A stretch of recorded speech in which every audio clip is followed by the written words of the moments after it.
Jasmine Crockett forever somewhere yelling like, girl, shut up. Let them talk. You don't have to yell everywhere you go. We get it. You're black. So annoying. The most unprofessional U.S. representative in Congress by far. So this ghetto caricature that she and the Democratic Party made up, it's quite fascinating. If you look up Jasmine Crockett prior to being in Congress, entirely different person. She had a different accent. She was calm, collected, respectful, professional. Struggle that Jasmine Crockett is portraying as if she grew up in the hood. She grew up quite privileged, actually. So she attended Mary Institute and St. Louis Country Day School. This private prep school cost $35,000 a year to attend. She also attended Rosati Kane, an all-girls Catholic high school, which cost $14,000 a year. Then went on to attend Rhodes College, a private liberal arts college costing $73,000 a year to attend. She was raised by her father, a pastor, and her mother, a stay-at-home mom. Jasmine Crockett has a law degree and she owns her own law firm. And with her net worth, she's making pretty good money. Now, these are all great things, but my point is that I don't see the struggle. I don't see the ghetto accent coming into play. This is identity politics and pandering at its finest. This time around, the Democrats didn't even vote for her. Jasmine Crockett came in last place in 2 elections within the House of Representatives. Because newsflash, being the loudest person in the room doesn't make you right. What I find very ironic about all the people in my comments defending Jasmine Crockett is that it's a black girl from the hood in Tampa, Florida that has to tell y'all that that's not the way that we need to be represented. I find that very ironic. I think that what's going on now is that everybody is figuring out that the black Americans that are from these impoverished neighborhoods are not as slow as they think we are. Because that is the way that we do not want to be represented. There's not a day living that is how any black person should want to be represented. Y'all are trying to normalize this trash. And y'all are trying to make the people who don't want to normalize this trash as if they are being anti-black. Bullshit that Jasmine Crockett spews every time she gets in front of a mic. It's 2025 and I'm quite shocked that you actually still believe this woman. You know she's a pawn, right? Okay, she panders to the low, impoverished black Democrat. You agree with her because you still have a lack mindset. Master, we ain't never had nothing. We need this woman. She fighting for us. Us black folks ain't got nothing. What has she done as a congresswoman but stall and don't get shit done and interrupt and don't let shit get done? Like, you want to follow behind this? Talk to the people in our community. Jasmine, what exactly do you mean Trump should have called you before he struck Iran? Who exactly do you think you are for real? She claims that her intentions are to protect the civil liberties of the underrepresented communities. Oh, and ensure equality for all. My thing is, Miss Crockett, how can you represent anyone when you have that ratchet behavior? If anything, you're a misrepresentation of the black community with all the insults you spew. And that hood lingo you continue to speak in a professional setting, there's a time and a place for certain behavior. And political events are not the place for that ghetto behavior. Hey,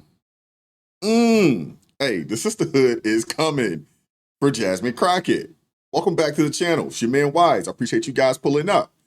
Since you're here, hit that like button. Watch the video all the way through. Got a couple clips to share with you guys. Now, we've been talking about this situation down there in Texas for a little minute now, right? And it's the same playbook when it comes to these daggone Democrats. If they don't get their way, it's racist, it's misogynist, it's orange man bad, Trump, Hitler, y'all know the normal lingo, right? And to be honest with you, I think a lot of people are fed up with it. These people come with no solutions. All they come with is complaints and gripes and name calling. That's all they have. And they're on the ropes in this country. A lot of people are waking up. A lot of people are waking up to the shenanigans of the Democrat Party, and them fleeing Texas really showcased around the country that these people are spineless. They don't have, any, intestinal fortitude to stand up and fight for what they believe in. And they're solely focused on amassing power. They don't actually care about the American citizens that they quote unquote say that they represent. I got a couple clips to get into. Like, share, subscribe, watch the video all the way through. And when you do, let me know at the end of the video that you watched this thing all the way through. All right. Appreciate you guys, man. Let's get into it. Somebody please explain to me what this is. Right? What is that? Between the fake hair and the fake eyelashes and all the glue between the eyes and her brain, right? Seriously. And believe me, it's fake. It ain't real. Do you think I would actually look at my daughter and say, this is what you need to be like when you grow up? Are you kidding me? She calls the president of the United States a piece of shit. She makes fun of the governor of her home state who's handicapped in a wheelchair and calls him Hot Wheels. She's ghetto. She's ratchet. And you think I'm going to tell my daughter you can be anything you want to be and point to that? Listen, as a man of color, straight up, right? This is a poor representation of our culture and who we are. We're not that. That is a phenomenon all by itself. I don't understand. Please explain to me what that is. Seriously. Oh, that is a cosplaying, bought and paid for Soros puppet. That's what that is. And you're absolutely right, sir. She is not a role model. She is not someone that you should tell your daughter or your grandchildren, your niece. No, this is not someone that you should say, hey, look to Representative Jasmine Crockett, as the way to behave yourself. You can be just like her. Nah, she is not somebody to aspire to be honest with you. You guys know it. And the thing is that it's coming out. There are sources within her own camp that are telling people that she is the worst. She's one of the worst people to work for. Look at this. There was a New York Post article that came out. Y'all see it here. Trump critic Representative Jasmine Crockett is a no-show boss from hell who terrorizes staffers, aides, say that she's all diva, no wow. Now, they say that there's 3 sources who have worked with or for Crockett and says that she's rarely present when TV cameras aren't rolling and terrorizes staff when she does appear. So I would assume that she is the boss that you hope never comes in to work. She is that. That's this individual right here. That she is that. And it's crazy. It's wild. Don't y'all see something though? Because they said the same thing about Kamala Harris, right? They said the same thing. The people, her staff, she couldn't keep anybody on her staff. She couldn't keep anybody over there. It was a revolving door. And go figure. Go figure. What people have to understand is that when you get put in positions of leadership, when you're, in management, when you find yourself as a representative or a senator, heck, even president, the people don't serve you. Your job is to serve the people. You want to be a good leader, you lead by serving, not the other way around. And unfortunately, there are too many people that get into these positions that feel like they are the boss and your job is to serve them. And that's not how this is supposed to work. And honestly, it's signs of a poor leader. It really is. If you can't serve your staff and they despise you, that's a problem. That lets me know that you're incapable of serving your constituents. And when they say, if the cameras aren't around, if there's not a microphone in her face, she's nowhere to be found. And I would assume that her staffers, the people that are part of her camp, are like, man, good riddance. We hate it when she comes around. And that's got to be a tough job to have. Now, this brother right here, he's cooking. And the thing is that more and more people need to know this information. I know it's something that I've discussed on this channel a multitude of times, but it's got to be said. It's got to continue to be pushed out there because we need to wake people up. The Democratic Party were the primary slave owners. They were the KKK. They were Jim Crow. Blacks vote, in essence, for the party that enslaved their ancestors. How did this happen? Lyndon B. Johnson, who was Kennedy's vice president, said, and I'm quoting, "I'll have niggers voting Democrat for the next 200 years. And we're only 60 years in. The problem with their cities, you can hire all the police officers you want. It's a systemic problem. It's a spiritual problem. There are 75% of black babies are born out of wedlock. There are no fathers in the home. There's no discipline. You can hire all the police officers you want. It's not going to change anything. It's a systemic problem. It's a spiritual problem. The Democratic Party, they're Marxists and communists. They want to destabilize the United States of America. Go to any Democratic-run city in America, Detroit, LA, New York, Philadelphia, you will see the same thing. The same thing wherever you go in America, in a Democratic-run city. It's a systemic problem. So, more police, and the Republican Party has to unveil the schemes of the Democratic Party. The Republican Party is weak in doing that. We have to unveil the schemes of what the Democratic Party is doing.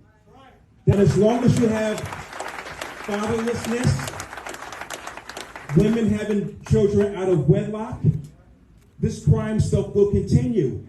It's not the police on the streets, it's in the homes where it starts, people. I agree with him. There was one other thing that I think he left out. I'm not even gonna say I think, that I know he left out is we need to get people back towards, let me rephrase that. We need people to turn to God. That's a lot of the issues that are going on in a lot of these communities around the country, is that they have removed God from the public square. You know, there was a time, you know, when Black folks were, you know, some of the most religious people in the country, and we didn't have a lot of the issues, you know, that we have today, even when, you know, we were dealing with Jim Crow and segregation and things of that nature. And yeah, we've turned away from God. And I think that if we could find a way to get back to the true word of God, that and follow the instructions, follow the word, it would improve the plight, not just of Black people, but of the entire country. You know what I'm saying? At a very rapid rate, in my opinion. And I do agree with him when he says that the Republican Party needs to fight fire with fire when it comes to dealing with these Democrats. That's the one thing that I can say that I appreciate about President Trump, is that he's like, hey, we're not going to be weak. We're not going to be weak. You're doing it. You have been doing it. Guess what we're about to do? We're about to do it right back to you. And these Democrats are panicking because they're not used to the Republican Party standing up and fighting them the exact same way that they've been fighting, the way that they've been cheating, the way that they've been gerrymandering the districts and the states and things of that nature. They're not used to that. This is foreign to them. They're used to the Republican Party turning the other cheek, you know what I'm saying, and trying to maintain the moral high ground. But with this president, that is changing. This is why Democrats are so scared of gerrymandering. Because every blue state is already gerrymandered to the maximum possible extent. None of these states have a Republican congressperson. These states have one Republican congressperson, and these states have 2 to 5. Which means the only states that they could gerrymander more to get rid of Republicans would be California and New York. Those are their only options. Whereas Republican states are not as gerrymandered, so they have tons of options and tons of places where they could do so right now. And if every Republican state starts gerrymandering, it adds up very quickly. Like Texas and Florida alone could add 10 plus seats. But when you factor in Ohio, Indiana, Missouri, and other smaller red states, Republicans could gain over 15 seats in the House. And Donald Trump is going to pursue this strategy, which is why J.D. Vance is in Indiana right now. Because Indiana could gerrymander to gain 2 plus seats. And if you want to figure out how this is legal, follow me because I'm going to make another video about it. And that young man is absolutely right. Look at this. In 2011, Maryland, they redrew the 6th district to flip it to Democrat, securing a 7-1 seat advantage. You look at Illinois, they did something similar in 2021. They eliminated 2 GOP seats. Now they have a 14-3 edge. New York did the same thing in 2021 as well. They redrew the map for a 22-4 in favor of the Democrats. You look at California, it's 44-3. Although you have a lot of Republicans in the state of California, they were able to redraw it to where in 2021 they could, basically have a stranglehold on the state. You look at Massachusetts right now. Between 2011 and 2012, they just got rid of all of the GOP representation, and now they don't have any GOP representation right now. Oregon only has 1 because they redrew the maps back in 21. So did New Mexico. There's 3-0 right now. There's no Republican representation in New Mexico. Nevada, they redrew it in 2021, 3-1. In New Jersey, They did it as well. Don't let these daggone Democrats fool you. They're fighting tooth and nail because, one, they've already, every state that they could do it, they've done it already. Yeah, New York could do it, but there's very little that New York could really do at this point. There's very little that they can do. It's time for President Trump, J.D. Vance, and the Republican Party to start fighting fire with fire. And if you notice the year that a lot of this got done, it was 2021, which would have been the first year of President Biden's administration. And they went in there and they made sure that they could pack the House. And hey, this is the first year of President Trump's second administration. And hey, I think they should fight fire with fire. Do the exact same thing. Seriously. If you do it, we're definitely going to do it. And it needs to be done. I'm 100% here for it. And of course, you leave it to a Democrat and they always got to bring it back to race. Listen to this clown. Disenfranchising black and brown people is racist in all parts. For those of us watching this from out of state, just know, as Texas goes, the country's going to go. What is he talking about? They've already, I just went down the list of all the states that have been gerrymandered. All the Democrat-led states that have been gerrymandered, I just went down the list. What is this guy talking about? Texas may be the first to be redistrict or rigged district, but your state is next. Finally, for those of you who are watching, yes, the Republicans have stacked the deck. And the passage of this map may happen. But I want all of you to know who are watching, they want you to be discouraged. They want you to be dismayed. They want to give you a reason to stay at home on election, but don't let them do it. This is my call to arms for you. Your vote is your weapon. I repeat, your vote is your weapon. Show them how you get down. And you know how you get down. Make sure that these maps don't give them what they want. Take yourself, take your neighbor, take your friend, take your parents, take their family, take them all to the voting box. Show them who we are. And let them understand that you are Texans. And Texans, we stand for something. Together, we keep the faith, we keep the fight, and together, we'll win. That's why no one can take these people seriously. Because all they do is lie. They gaslight, they deceive the people, and they just flat out lie. Seriously. They got elected to go to work in the Texas state capitol. They've left the state. They're abandoning their constituents. And if they want to go vote against the map, that's fine. But running off to Illinois, the most gerrymandered state in the country, I mean, I understand no one in the PR department at the Texas House Democratic Conference must have been at work that day, but it looks horrific for them. But to run off let it be horrific. What I will say about that is that they had to flee. They don't have control. Had to flee? Let me tell you, they don't have control of the House or the Senate. Want to pick up seats for the midterm elections. You get elected, not doing this so you get elected to represent people in Texas, and your reaction to that is. Why do you think that the Democrats did what they did in 2021? In, what is that? Illinois, New York, California, Massachusetts, Oregon, New Mexico, Nevada, and New Jersey. Why do you think they did what they did? It was to pick up seats. And they definitely did it. Picked up a multitude of seats for the 2022 midterm elections. These people are ridiculous, man. It's the pot calling the kettle black all the time. All they do is project everything that they do.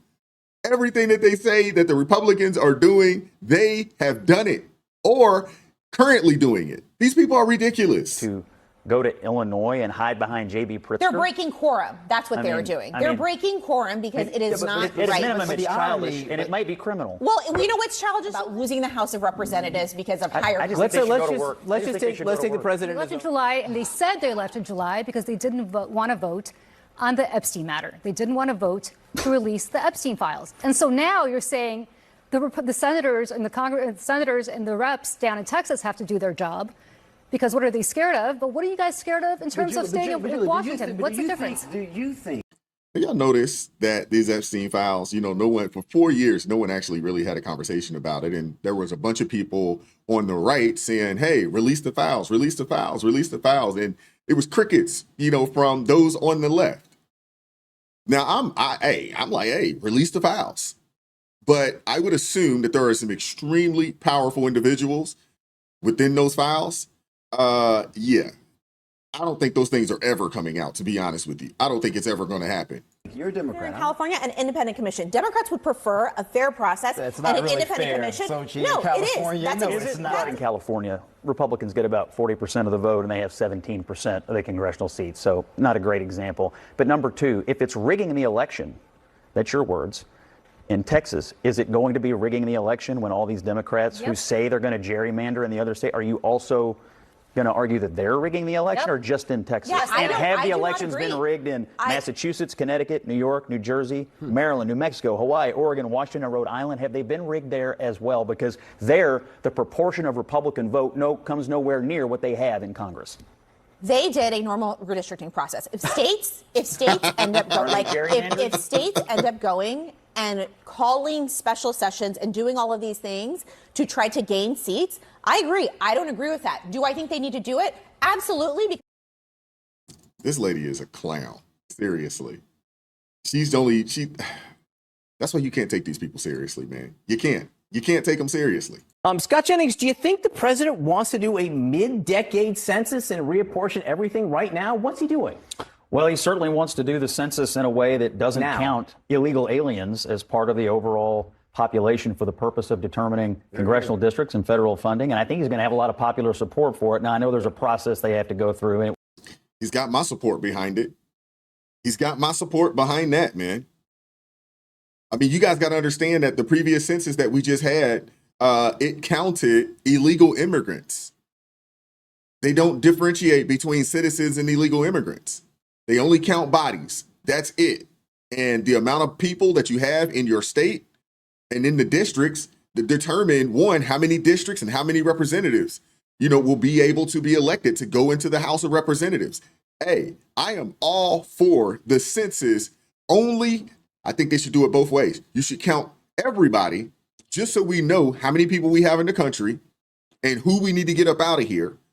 But we only count U.S. citizens when it comes to the amount of House seats per state. It should only count for U.S. citizens.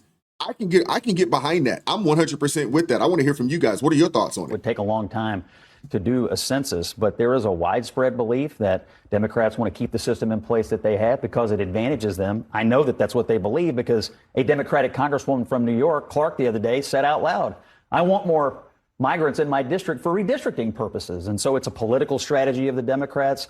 And I think the president's saying to the American people, why are we counting illegal aliens, unauthorized residents in this country when it comes to apportioning our political leadership? So the census is going to be real messed up if the Supreme Court, which I don't know how the Supreme Court's going to rule. You're right. It's a very conservative Supreme Court. Is messed up now.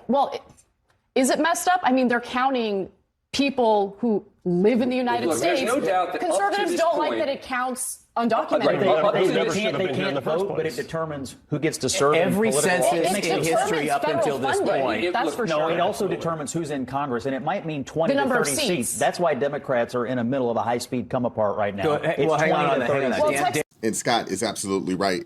Democrats are melting down over this because they need those undocumented or illegal immigrants. They need those people that help bolster their numbers in these sanctuary cities and states. Scott's absolutely right. The Democrats don't want any parts of a new census being conducted that would eliminate the counting of illegal immigrants. They don't want any parts of it because they know if that happens, there is a high probability that they're going to lose seats in the House of Representatives. But I'm 100% here for it. I really am. And I want to hear from you guys. What are your thoughts? Like, share, subscribe. Turn the notifications on to all so you never miss an upload. Consider joining the ARP family. Or you could buy your brother a coffee if you'd like to support the channel financially. Appreciate the love. I appreciate everybody that supports the channel and supports what we're doing over here. Hey, join us Monday through Friday, 9:30 a.m. Eastern Standard Time for ARP in the morning. Hey, get you a Pray Don't Worry shirt, get you an ARP shirt, get you a get you a Post Woke America t-shirt. Support the channel, man. Support the channel. Appreciate the love. Keep God first. Stay prayed up. We'll catch up with you all next time. Peace. It's time to stand up.